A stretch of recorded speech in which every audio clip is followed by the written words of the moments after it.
Welcome back to 60 Plus with Dylan and Toby, talking all things sports and whatever we want. Toby, how's it going? It has been good. 2 weeks since our last episode. Guys, we're excited to bring you fresh content again. And Dylan, can you take us off? Alright, so today we're going to be looking back again at our NFL mock drafts that we did in the last episode. We're going to be looking at how our picks stacked up against the actual picks of the draft, and we'll be grading the actual picks that happened in the 2021 NFL draft. We'll be going into our Champions League final predictions. Overall, just NBA talk. Playoffs are heating up. A little bit of just the Logan Paul, Jake Paul, Floyd, and Mayweather just mess. And the MLS is back, baby. All right, Toby, so mock draft. We both had Trevor Lawrence go number one, and he went number one. What do you think you'd grade for that pick? The Jaguars did need a franchise quarterback. I know that a lot of the fans have been devastated through the years with Blake Bortles. That was an entire mess. They had the number one ranked defense for a while that did carry them a fair amount of years, but at the end of the day, the man standing under center, that QB has to be quality if you're going to be an actual winning team. And Trevor Lawrence can be that guy.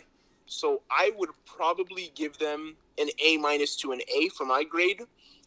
I would give an A+, but I personally do not believe that Trevor Lawrence will be the best quarterback in this draft. That's why I'm going to give them A- to A.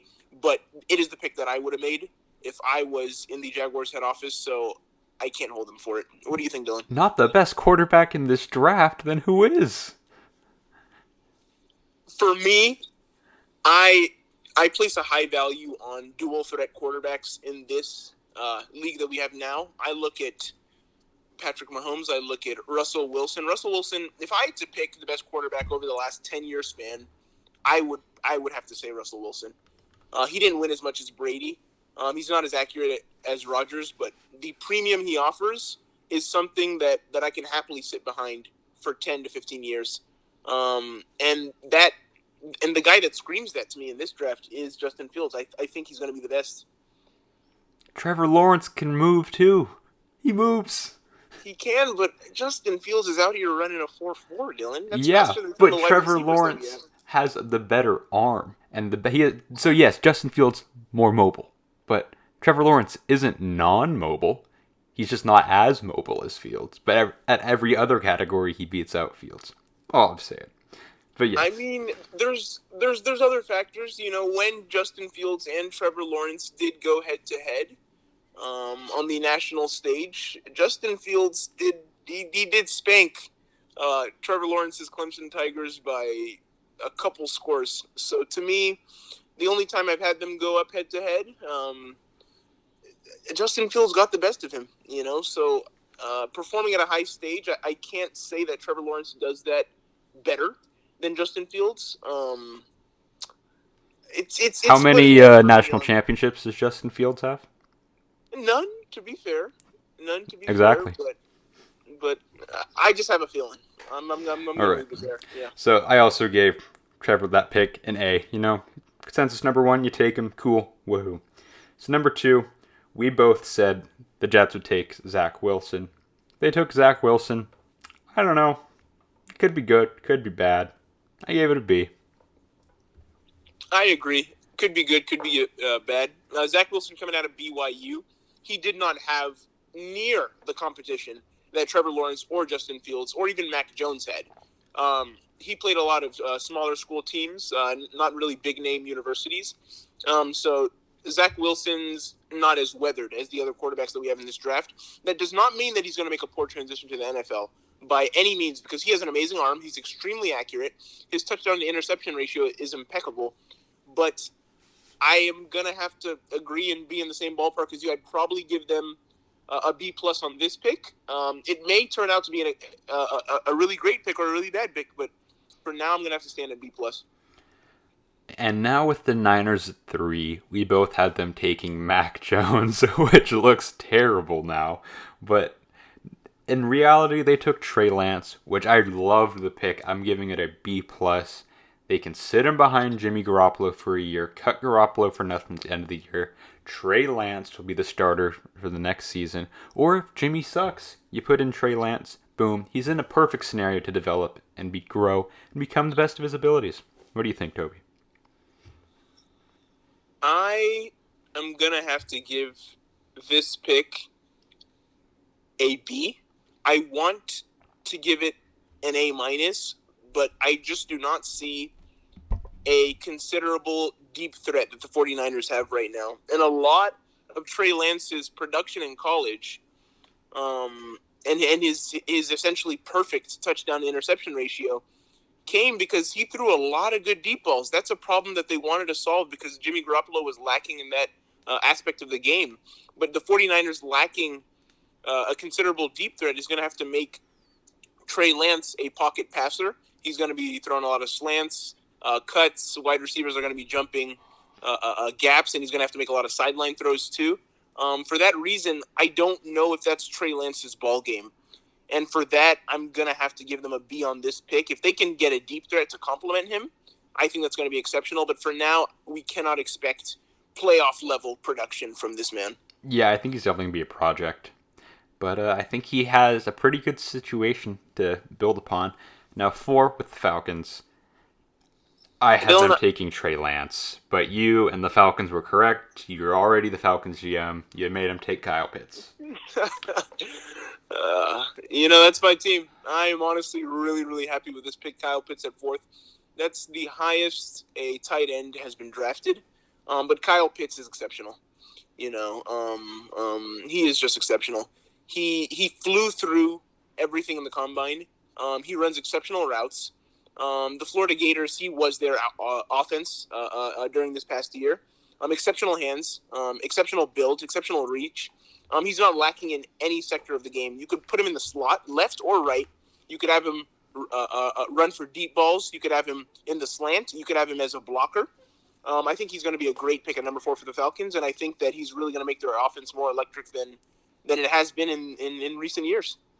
So I'm going to have to give that a grade of solid A. Solid A for me. Yeah, I mean, I'm not huge on tight ends going high in the draft, so I mean, I'm going to have to give it a B, but he's probably going to be amazing. You're correct. He's probably going to be good. So now Cincinnati at 5, we both had them taking Penei Sewell out of Oregon. You got to help the line. But instead, no, they took Jamar Chase, the LSU wide receiver, reuniting Burrow and his main man. I gave it a B. I don't really I'm just one of those guys, you can't draft skill position players so high up in the draft because they're always available later. I gave it a B. They'll probably be good, but I don't know. A wide receiver at 5, I don't know. You better be pretty good. Jamar. The hands of Zeus is what I call him. Jamar Chase was exceptional in college. I do not blame the Bengals for selecting him. I think that his chemistry with Joe Burrow is going to be something special, but I think they should have prioritized Joe Burrow's protection over making him look good. You're not trying to increase his stock for anything. You're not going to trade him or Jamar Chase. But, they tried a project with A.J. Green. It did work for a couple of years, and at the end of the day, it fizzled out. But this Jamar Chase kid is something special. Many people believe that he is the best wide receiver in the draft. And we're just going to have to see where that goes. I'm probably going to grade this a B+. I would have it lower, but this is the one wide receiver out of the top 5 prospects, I believe, that is best suited for Joe Burrow. So that's why I'm going to have to move my initial inclination from a B to a B+ grade for this selection. And now, number 6 with Miami. I had them taking Jamar Chase, which now sounds super hypocritical after I was killing the Bengals for drafting a wide receiver at 5. I said, oh yeah, take one at 6. But the Dolphins, they ended up taking Jalen Waddle. I mean, I'm not going to pretend to be all smart and be like, oh, this guy is super good. Wide receivers, I don't know. They could be good, could be bad. Reuniting Tua with his Alabama guy, B, could be better. I don't know. Sorry, expert analysis. Toby, what do you think? For me, Waddle is a pick that I think for me would have been the toughest selection to make out of these top 10 draft picks. Devontae Smith is, I think he's the best route running wide receiver in this draft. and I don't even think it's close, to be honest with you. I would have had the Dolphins selecting Devontae Smith, but selecting Waddle, a player that's more athletic, to be frank, a player that his speed kills.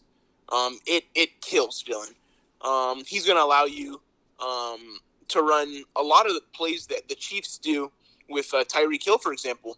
Just tossing it to him in the backfield. They're going to be able to convert a lot of third downs with him, and I feel like Tua did struggle with that.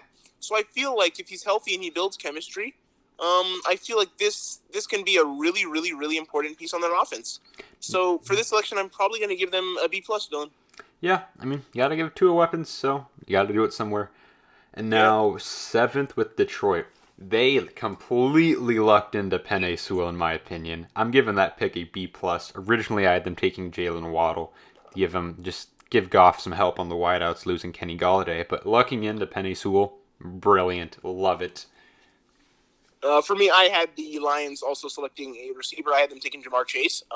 But yeah, I am honestly shocked that Sewell fell out of the top 5. I think that's honestly crazy. And the Lions got a fat steal with that. Jared Goff has the protection now. After they give him even one level A receiver, I think that he has no more excuses. He didn't get it done with the Rams. He has the Lions now. And he has an O-lineman for the next 10 to 15 years. So the fact that Penei Sewell is going to be what I believe to be a Pro Bowler for years to come, I'm actually going to give this pick an A-, Dylan. Yeah, I agree. I could talk myself into an A-, but for now it would be a B+. Now, number 8, Carolina Panthers. They took J.C. Horn. I mean, when I was looking at mock draft for my Raiders who had picked 17, Horn was a guy that was saying, like, oh, the Raiders could get him. So to see him go at 8, little surprising. He'll probably be good. I mean, you always need corners, but I'll give it a B-, because it seemed a little bit like a reach. I initially had Carolina taking Rashawn Slater to shore up that O-line, maybe help whoever. We didn't know who the quarterback was going to be at the time, but now it's looking like Sam Darnold, help him out a little bit. But yeah, J.C. Horn at 8. What do you think? I'm surprised, but not extremely shocked. I did have the Panthers, in fact, taking a cornerback. I just had them taking Patrick Surtain II. In college, Patrick Surtain II got to play on a national stage. He was known for being able to shut down a side of the field. And I feel like that premium, his Richard Sherman style of play, that premium is far, far above J.C. Horn's in my eyes. J.C. Horn, I think he can be a great prospect. I think he can get to multiple Pro Bowls, but Patrick Surtain II, I had him as the top cornerback in this draft, unquestioned. So for me, I just don't know how they selected J.C. Horn. I want to say I have some animosity against them for not picking Surtain II, but they have their reasons, and I do believe that they improved their secondary a lot with this pick, but I have to knock them for not taking Surtain II. So for me, I'm going to have to give them a B-. I just can't get over it. Well, Denver was listening because they took Surtain at 9. I think that's a decent pick. I'm still kind of the crowd that's like, oh, cornerback in the top 10. That's not always a recipe for success. But Surtain looks like a beast. I'll give him a B, maybe even a B+, especially with considering a cornerback already went off the board and he fell a little bit. I think that's a decent pick. We both had Denver taking Justin Fields, which didn't happen, which I still think they need a quarterback. Teddy Bridgewater on the lock. I don't know. But Surtain should be a good player for him. For me, I had the Broncos actually taking Justin Fields. I feel like they do need a new quarterback, as you just addressed. And I feel like Justin Fields would have solved a lot of their problems, Their O-line is not the best in the business. So having a dual threat quarterback that could run and extend plays like Justin Fields would have been really, really exciting to see, and I feel like it would have helped them a lot. But Patrick Surtain II is going to make their secondary looking extremely nice, especially as they're going to get Von Miller back. So that defense could be something to watch out for. And if they get that trade for Aaron Rodgers done, Rodgers with that defense, Raiders aren't making the playoffs this year, damn it. They're not. I mean, to be honest, look at what Denver did with Peyton Manning. To be honest, they did carry him to his final Super Bowl. Now, if you give them an MVP like Aaron Rodgers, they're going to be breaking doors Good down. night, dude. Breaking doors down. Yeah, they're always with that team where it's like they're one quarterback away from being really good. So now at number 10, Dallas originally had the pick but traded down to 12. So when Dallas had the 10th pick, I had them taking Pitts because I would have had him fall because tight end going top end is crazy, but he did anyways. But instead, Philly had the 10th pick in the draft, in which they took Devonta Smith. Got to give Jalen Hurts weapons. I'll give it a B. Yeah, Dallas was initially there, and they traded down. I had Dallas selecting Rashawn Slater. Very, very, very nice player. But Dallas actually selected Micah Parsons, which I believe was a great pick, to be honest. They've been building their offense in the last couple of years, getting Amari Cooper, signing him long-term, getting CeeDee Lamb, exceptional weapons on the outside, and now they're going for a defensive selection with Micah Parsons, who I believe to be the best defensive player in the draft. The Eagles did move up to 10, and they selected Devonta Smith, who I have as the number one wide receiver in the draft, and also he is a Heisman winner, for those that didn't know. This man gets the job done. And Jalen Hurts is going to need a number one option, being kind of wet behind the ears with his first year being a starter from week one. So he has what a lot of quarterbacks would have wanted. So I'm going to want to see what he can do with that. And for the Devonta Smith pick, I'm probably going to give them a B+. Why not? Yeah, solid pick from them. And now, because Dallas went to 12, we're going to kind of extend our grading of the mock draft to picks 11 and 12. So pick 11, the Chicago Bears taking Justin Fields. That's an A- for me. I think that is a swing. The Bears are swinging for it. They went Trubisky, nah. Foles, nah. We signed Andy Dalton a month later, nah. Justin Fields is coming in. I think could be the guy that could hit out of nowhere. Trevor Lawrence, Zach Wilson, all those other guys, they might have decent rookie years. But Justin Fields, with that defense that they have in Chicago, could come out of the gate swinging. Yeah. For me, Dylan, you know that I have Justin Fields as the number one quarterback prospect in this draft. For that reason, I'm going to have to give the Bears a grade of A on this pick, a solid A. Not an A-, but an A, fellas. I think this man is it. I think he's box office. I think he gives the Bears fans hope, and that's what they need, to be honest. After the last slew of quarterbacks that they've had, he gives them hope. His jerseys are going to sell like hotcakes, Dylan. He's going to expand their market. So he's going to be working in all sectors of the game for them, and he is a talent to be feared. Once again, a grade of A for our boy Justin Fields, and I'm wishing him the best. Yep, so as we move on to pick 12, where Dallas moved down to, they took Micah Parsons. And as you said earlier, he's going to be a beast, might even be the best defensive player in the draft. I give it a B+, especially with who the Cowboys had. They had some defensive edge rusher dude retire recently. So Micah Parsons fills that hole brilliantly, and he should be a beast for years to come. Yeah, Parsons out of Penn State, he is a force, Dylan. He is a force on the edge.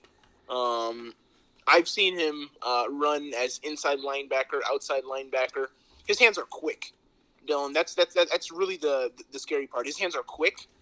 Once he catches an O lineman or offensive tackle off the slip, the quarterback's done for. And he's a very smart player too. He knows how to shift back into the secondary when necessary. Just intelligence is off the charts. And I really like how Dallas decided to finally take a break and start focusing on their defense for 1 year. So just because of that responsibility, I'm going to be giving them an A- for this pick, Dylan. Yeah, something to behold. So before we move on to our Champions League final predictions, I just want to say Raiders at 17 drafting Alex Leatherwood. What some people may consider a reach. When you're drafting future Hall of Famers, it's never a reach. Moving on. So, the Champions League final. Manchester City versus Chelsea. Who are you feeling right now, Toby? Dylan, this was honestly shocking to me. I have to give it to you, Dylan. I don't know how you read between the lines, but I really had Paris Saint-Germain topping Manchester City and making it to the finals. But you correctly selected Manchester City. I will give you that one. But now, since Man City is here against Chelsea, we have the Premier League beasts in the Champions League final. This one's like breaking bread, Dylan. I am probably gonna take Manchester City. I want to take Chelsea because defensively they have been on their game. N'Golo Kante, exceptional player. But De Bruyne is looking like the best cam in the world right now. The way he's threading balls through, the way that he's finishing, just being the glue of that offense. I just don't see an answer for De Bruyne. I just don't. If I did, I might take Chelsea, but I just don't. I'm sorry.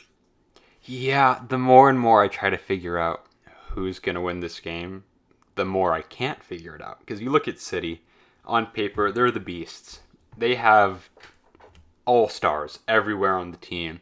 Yeah. Striker's kind of a question mark. They've been doing some weird false nine stuff.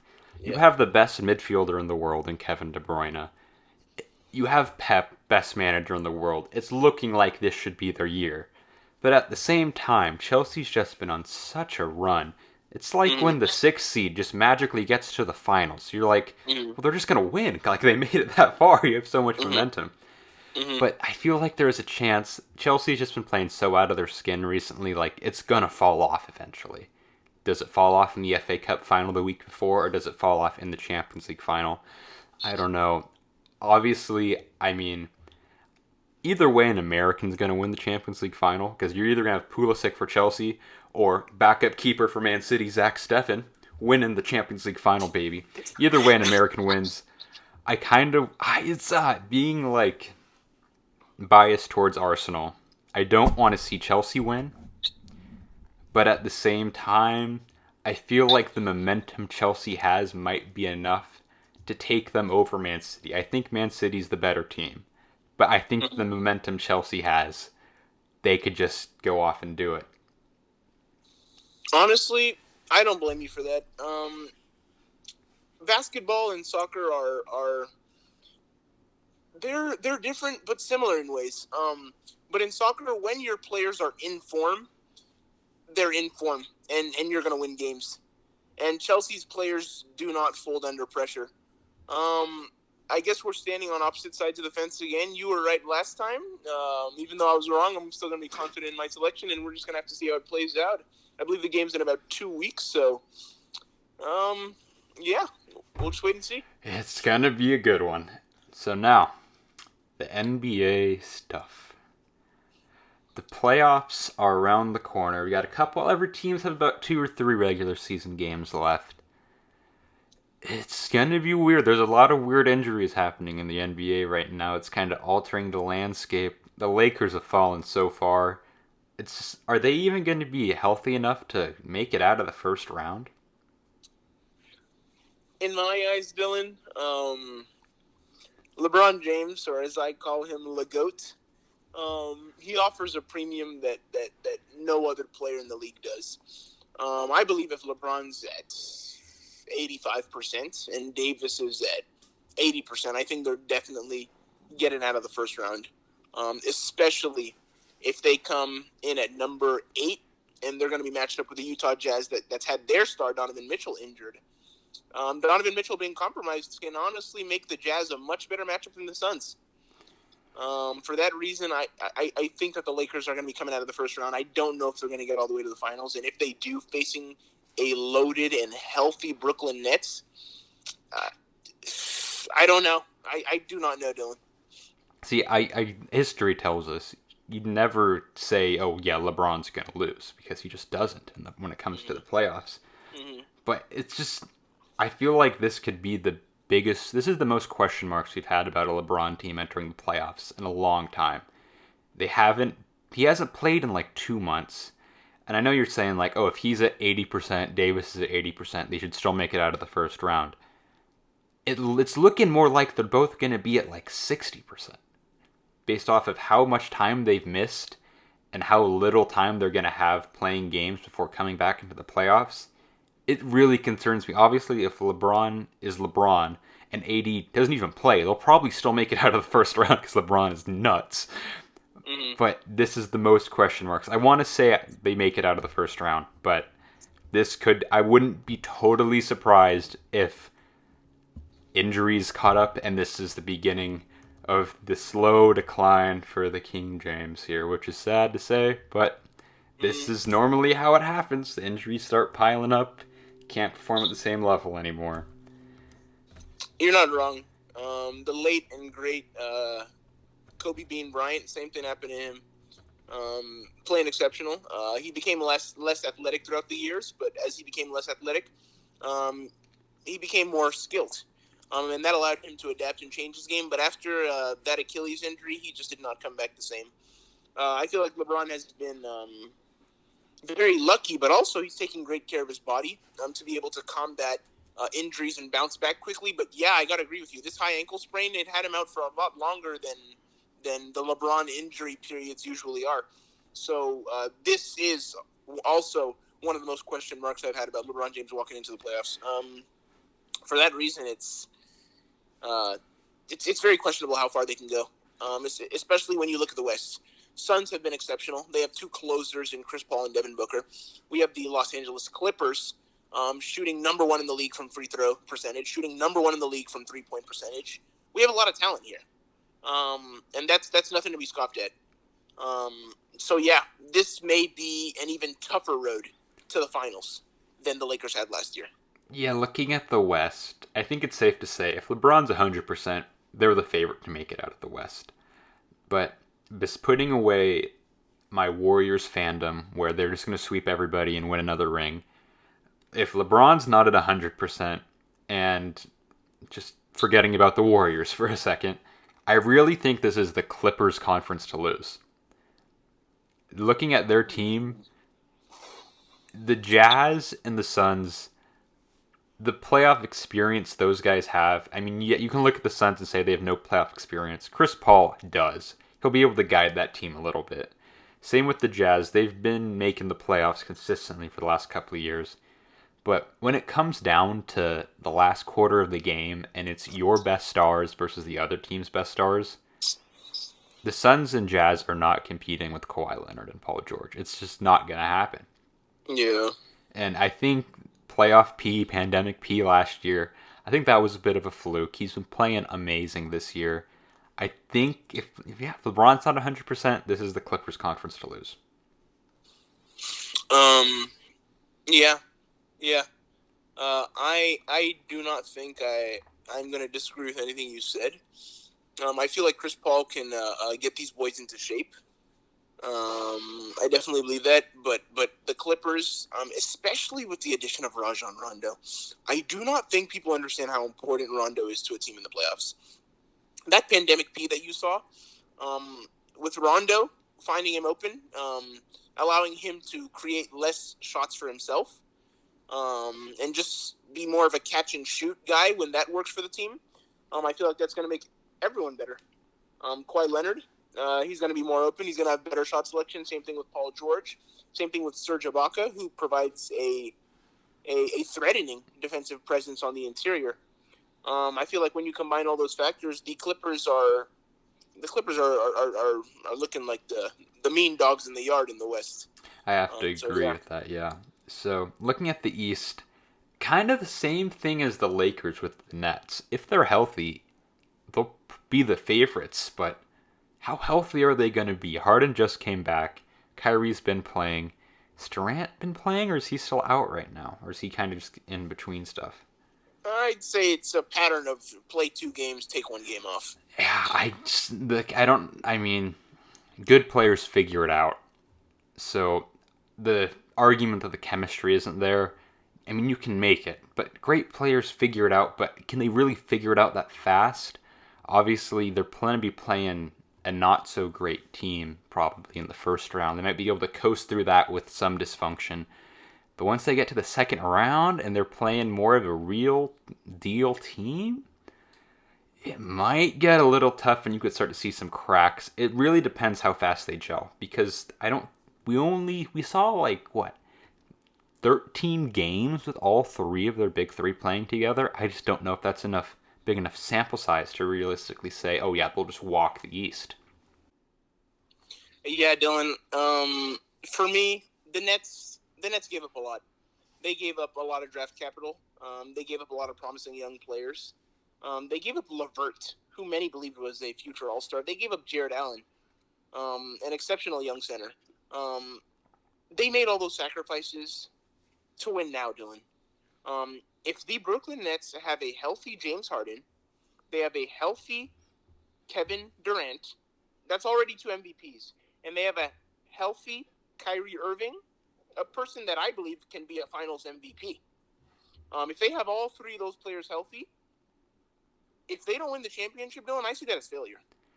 I don't know how they're going to figure it out. I feel like it's unfair to expect them to figure it out, but with what they've done to the league and how they've shifted power scaling in the entire power dynamics in the Eastern Conference and throughout the entire league, I feel like they owe all of us a win, fans or not. Yeah, I think there's no doubt that if those three are together, they will win a championship together eventually. I'm just not super sure if it's this year. So if the Nets are out of the picture, it really comes down to the Sixers and the Bucks. And it's close because both of their teams are constructed really well. It just starts to come down to the individual matchups. You have Giannis versus Embiid. Ooh, really tough. Then you have, I guess it would be Chris Middleton versus Tobias Harris. And Drew Holiday versus Ben Simmons. I'd probably give the edge to Middleton over Harris. As much as I like Drew Holiday, Ben Simmons over Drew. And then Giannis and Embiid, that's literally kind of a coin flip. So I really don't know which out of those teams is better. It's so close. For me, Dylan, it's honestly a tough one. I think that I would have to take the 76ers, if I'm being honest. I feel Seth Curry and the other three-point shooters that they have, that's going to offer a high premium. Drew Holiday is honestly an all-star level player when the playoffs come around. But Ben Simmons, he's arguably been the defensive player of the year. Having him on the perimeter, having him beat on the inside, it's going to be tough for these Bucks boys, especially when the pace slows down in the playoffs. I feel like Giannis not having a comfortable jump shot yet is going to make him slightly less valuable than Embiid when it rolls around. Yeah, and it's tough. And I think Embiid has honestly been better defensively this season than Giannis has as well. I think it's extremely close. It's very close. I think on paper the Bucks honestly look better. But to be honest, Doc Rivers he's won a championship. He knows what it takes. Budenholzer is an exceptional coach, but if you look at what happened with Nick Nurse, he got out-coached. If you look at what happened the year after that with Eric Spoelstra, he got out-coached. I love their team, but at the end of the day, playoffs, a lot of it has to do with coaching as well, and I think that I got more faith in Doc Rivers. So I'm going to have to take the 76ers to beat out the Bucks, unless the Nets are completely healthy and they find their chemistry. Yeah, I mean, I might say Sixers today, Bucks tomorrow. It's really that tight for me. But either way, if either of those teams were to make the finals and were to play the Clippers, I think I'd still back the Clippers. I don't know. I'm really high on the Clippers right now. I think this could be the year, and they're bringing one home for the other side of LA. Dylan, do I need to ask you about the MVP race? It's Jokic. Yeah, I think so too. My man is averaging 26, 11, and 8 assists. Stupid numbers. Yeah, that's an efficient triple-double, folks. And he's doing that without the second-best player on the team, Jamal Murray. And he's still been leading them to wins. Jokic has been fantastic. Michael Porter Jr. has been helping out with a breakout season this year, but Jokic is the bread and butter of that team. Yeah, Jokic is looking good. MVP, it's him. Dylan, before we segue to our next section, I have a very controversial question for you, Dylan. If King James faces the Clippers, Suns, Jazz, a mix of those top-tier teams in the West, and he gets all the way to the finals. And he plays the Brooklyn Nets with 3 first-ballot Hall of Famers in Kyrie Irving, Kevin Durant, and James Harden. And he beats that team, puts up monster stat lines with efficiency, as he often does, and collects Finals MVP. Dylan, is that enough for him to be your GOAT? Does he have to do anything else? Or do you have it ticketed in as someone else now? While if he were to go on and win this title and beat the Nets at full strength, that is ridiculously impressive. I think his finals losses hold too much weight to say his 5 rings would be greater than Jordan's 6. Because LeBron has those losses on his record, he needs to at least tie Jordan with 6 to be like, all right, I can talk myself into it. Because I love LeBron. I think probably he is the most, how do I put this? Like, I think right now Jordan's still my GOAT, but LeBron is probably the most individually talented player of all time. If I was to build a team today and I could choose, all right, you have Jordan for his whole career or LeBron, I'd probably take LeBron because that's a free finals trip every year. Mm-hmm. And I think, like, I'm so ready to say, like, LeBron's the GOAT, but it's just like when there was Brady catching Montana. Like, he was at 4, Montana was at 5, and we're like, yeah, if he catches him, he's the GOAT. That's where I kind of am with LeBron. Once he catches Jordan and maybe even gets one more, I'll be like, yeah, I'll have no problem saying it. I want to say he is, but it's just difficult to say he's better than Jordan when he still has less rings than Jordan. I 100% respect that, Dylan. I like that answer. It's possible for him to still do. He has a lot of miles on his legs, but we'll see how his career plays out. He's still writing his storybook, and I feel like everyone should keep that in mind. Yep, still writing the story. Hopefully, these injuries aren't the beginning of the end. All right, so we got some internet drama. The whole Logan Paul Floyd Mayweather thing.